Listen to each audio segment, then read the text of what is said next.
It's Sloane's bedtime, and I plan to tuck him in under 6 feet of dirt. Let me ask you something. Have you ever wanted to be in a cult action movie?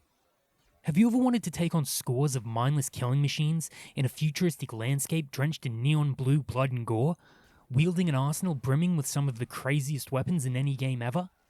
And have you ever wanted to do this to one of the greatest soundtracks ever put in a video game? Well, have I got news for you?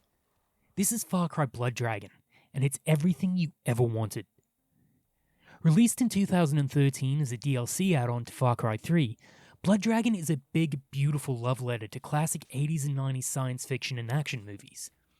That's right, DLC to Far Cry 3. Have you ever played Far Cry 3? Well, then you know exactly what you're in for. Movement in this game is so smooth that it makes butter seem like sandpaper.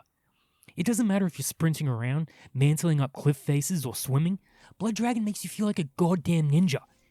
And the gunplay? Shooting in Blood Dragon might be the most satisfying in the whole damn franchise. Do you want a multi-barreled, incendiary shotgun that'll light up enemies like it's Burning Man? Blood Dragon has you covered. Do you want a sniper rifle that hits like Mike Tyson if Mike Tyson had grenades at the end of his arms? Well, look no goddamn further. A battle rifle that pops heads like grapes, a minigun that Jesse Ventura will be proud of, even a goddamn wrist-mounted laser cannon that turns enemies into a big pile of bright blue goop called the fucking Kill Star. You've got everything you ever wanted here. You want to make some chaos, Blood Dragon is exactly what you need. Then there's that sweet, sweet aesthetic. If you take the coolest parts of Tron and toss them into a pot with the coolest parts of the Terminator and Escape from New York, the pot would spit this out. Neon lens flares are everywhere. Red, blue, green, any color you can think of. On the guns, on the enemies, just everywhere. Hell, there's even a bunch of neon pillars that shoot straight up into the heavens just to add some of that tasty neon deliciousness to the night sky.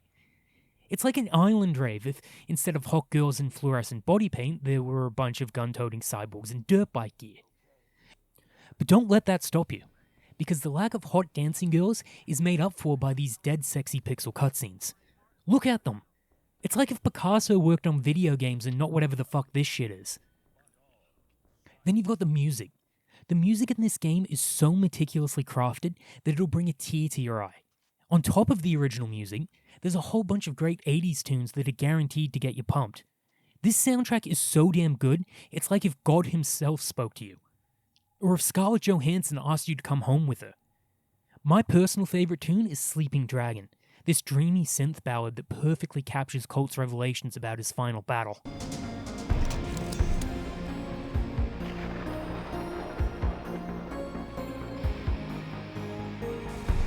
And speaking of Colt, I'd be remiss if I didn't at least mention this absolute legend himself. Who, out of all the people in the world, could they have brought in to voice the world's most elite cyborg fighting machine? That's right, Michael Biehn. Colt is voiced by Kyle Reese himself. You can't help but love this guy. He spits out the cheesiest of one-liners in a voice so gritty you'd think it was Clint Eastwood after a bong rip from a tailpipe. The man's so cool he makes Snake Plissken look like a cast member from The Big Bang Theory. He's so tough that he uses a grip exerciser to recover from bullet wounds. He runs faster and longer, he survives falls that would turn anyone else's insides into soup, and he bangs a smoking hot doctor chick after knowing her for less than a day. Rex Colt is the pinnacle of men. And what will you be doing on this most majestic of quests? You might be wondering that. Well, let me tell you. Chaos, chaos, and chaos. Whether you're mowing down cyber commandos with a minigun to the tune of Long Tall Sally, punching nuclear reactors, infiltrating secret bases, sneaking through caves filled with blood dragons, fighting armies of the undead in a mystical Indiana Jones dimension, even laying siege to an entire army on the back of an armored blood dragon. This game is nothing but hectic set pieces from beginning to end. There isn't a dull moment to be had. If your heart rate drops below 100 beats per minute while playing Blood Dragon, then you must still be on the main menu. You can lead blood dragons into garrisons and watch from afar as they clear out the place with their Godzilla breath. You can hunt mutant birds and chrome panthers. You can even just roam the island looking for VHS tapes for your collection. This game is a DLC add-on, but there's more in it than some modern AAA games. Now, it isn't all perfect. I'm not going to stand here and tell you that it is. Some of the base enemies can be a bit tanky, and this can draw out fights longer than they need to be. Certain weapons are a tad underpowered for the first half of the game. There's a serious lack of good boss fights, and the side quests can be a bit repetitive after a while. But none of this holds the game back. Blood Dragon is still one of the highlights of the Far Cry series' near 20-year history.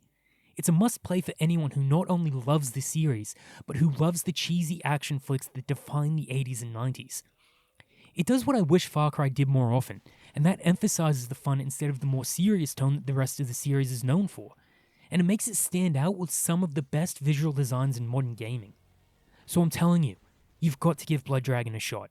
You can find it on Steam super cheap any time of the year, and it is well worth the money. So what do you think? Is Far Cry Blood Dragon right up your alley?